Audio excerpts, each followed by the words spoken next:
বাংলাদেশ এবং বাংলাদেশের বাইরে যারা আমাদের এই ভিডিওটি দেখছেন আপনার সকলকে শুভেচ্ছা এবং স্বাগতম জানিয়ে আজকে আরেকটি ভিডিও নিয়ে আপনাদের উপস্থাপন করছি। উপস্থাপন হচ্ছে আমরা দ্বিতীয় অধ্যায়ের তথ্য প্রযুক্তি সংশ্লিষ্ট যন্ত্রপাতি সম্বন্ধে জানব এবং এই অধ্যায়ে কী কী আছে আমরা আপনাদের দেখাবো এবং ছাত্রছাত্রীরা যারা ষষ্ঠ ছাত্রছাত্রী আছো তাদের এই ভিডিওটি খুবই উপকারী এবং আমরা তোমাদেরকে দেখাতে চেষ্টা করছি যে একটা তথ্য প্রযুক্তি কীভাবে কাজ করে। এই যে দেখো তথ্য প্রযুক্তির দেখি আমাদের এই অধ্যায়ে কি কি আছে।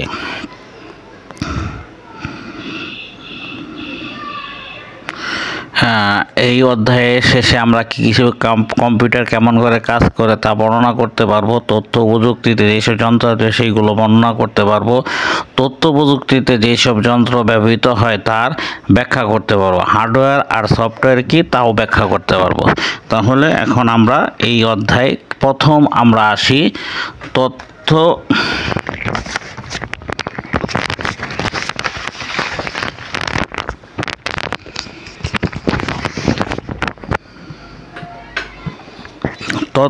যোগাযোগ প্রযুক্তি ব্যবহার করে সারা পৃথিবীতে যে বিশাল পরিবর্তন হয়েছে তার পিছনে সবচেয়ে বড় ভূমিকা হচ্ছে কম্পিউটার। আমরা আগেই বলেছি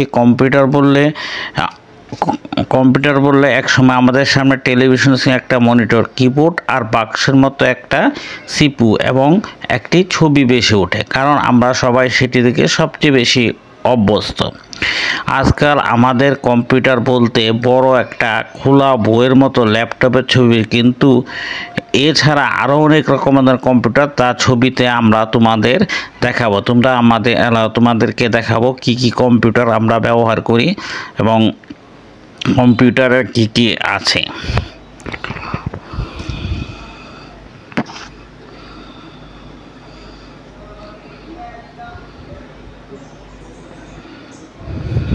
তোমরা দেখতে পাচ্ছ সুপার কম্পিউটার।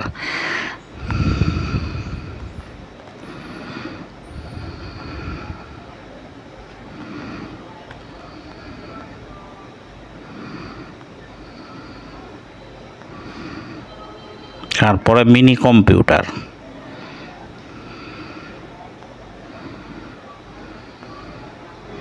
ডেস্কটপ,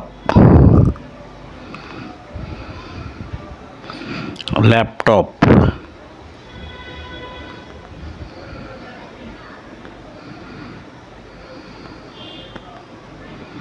ট্যাবলেট পিসি।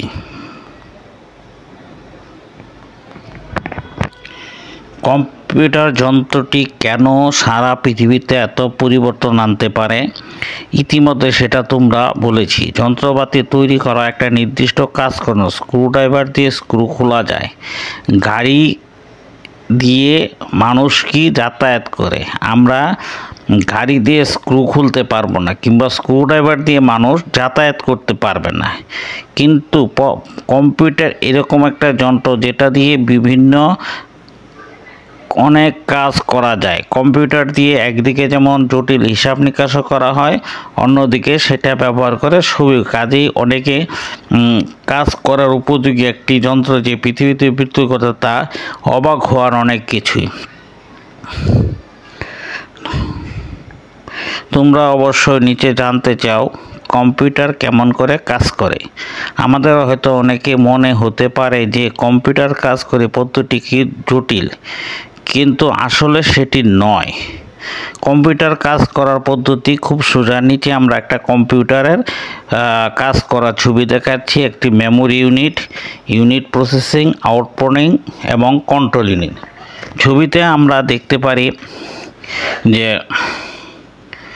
এর 5টি মূল অংশ রয়েছে, যথা input, output, memory, processor, control. যখন ইনপুট প্রসেসর দিয়ে কম্পিউটারের ভিতর উপাত্ত বা ডাটা দাও, তখন কি করে কম্পিউটার সেগুলোকে জমা রাখে এবং সেই উপাত্ত সেইগুলো প্রয়োজনীয় প্রক্রিয়া করে আজকাল মেমোরিতেও জমা রাখে। কাজ শেষে ইনপুট দিয়ে তোমাকে তথ্য বা ইনফরমেশান ফিরিয়ে কন্ট্রোলের পুরো প্রক্রিয়াটি আমরা কি করি, নিয়ন্ত্রণ করে থাকি।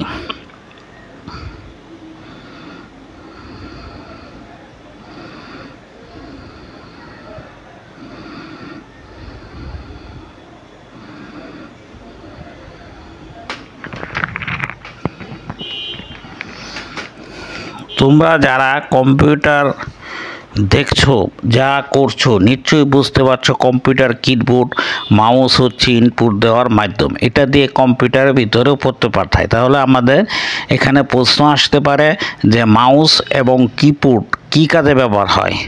কারণ এখান থেকে বলা হয়েছে মাউস হচ্ছে ইনপুট দেওয়ার মাধ্যম এবং কিবোর্ডও ইনপুট হয়। এটা নিয়ে আমরা কম্পিউটারের ভিতরে উপাত্ত পাঠাই। কম্পিউটারের কাজ শেষ হলে ফলাফলগুলো কম্পিউটার দেখার জন্য আমরা প্রিন্টারে প্রিন্ট করে দিই। কাজেই এইগুলো হচ্ছে আউটপুট পাঠানোর মাধ্যম। তাহলে আমাদের এখানে আমরা দেখতে পাচ্ছি আউটপুট কি, আমাদের যে কোনো কাজের আউটপুট হচ্ছে তোমার প্রিন্টার। এবং ফলাফলগুলো আমরা কোথায় দেখব, মানে আউটপুট ফলাফল মানে মনিটরে দেখা কিংবা প্রিন্টারে করে নিই, এটা হচ্ছে আউটপুট। কাজেই এগুলো হচ্ছে আউটপুট পাঠানোর মাধ্যম। আমরা এবং সেইগুলো ভিতরেই থাকে। আমরা ইনপুট আউটপুট ডিভাইস হিসেবে এখানে কিবোর্ড, মাউস, মনিটর, প্রিন্টার কথা বলছি। তোমরা নিশ্চয়ই বুঝতে পারছো এগুলো ছাড়া অনেক ধরনের যন্ত্রপাতি পরের পার্টগুলোতে আমরা সেই বিষয়গুলো তোমাদের সম্পর্কে আমরা জানাবো।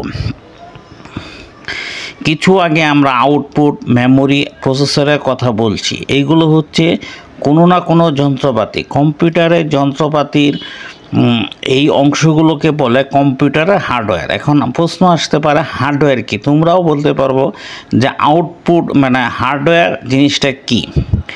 আমরা কি করছি এর আগে যন্ত্রপাতিগুলো যেমন আউটপুট, মেমোরি, প্রসেসরের কথা বলেছি। এইগুলো হচ্ছে কোনো না কোনো যন্ত্র, কম্পিউটারের যন্ত্রপাতির অংশগুলোকে আমরা কম্পিউটারের যে মানে সোজা বলতে পারলে আমরা বলবো যে কম্পিউটারের যে অংশটা যন্ত্রাংশ থাকে সেটা হার্ডওয়্যার। কম্পিউটার করার সময় মেমোরির নির্দিষ্ট উপাত্ত থাকে, সেইগুলো প্রসেসর গিয়ে ভিন্ন ভিন্ন কাজ করে, সেইগুলোকে বলে সফটওয়্যার। এখন এখানে তোমরা বলতে পারো সফটওয়্যার কী জিনিস।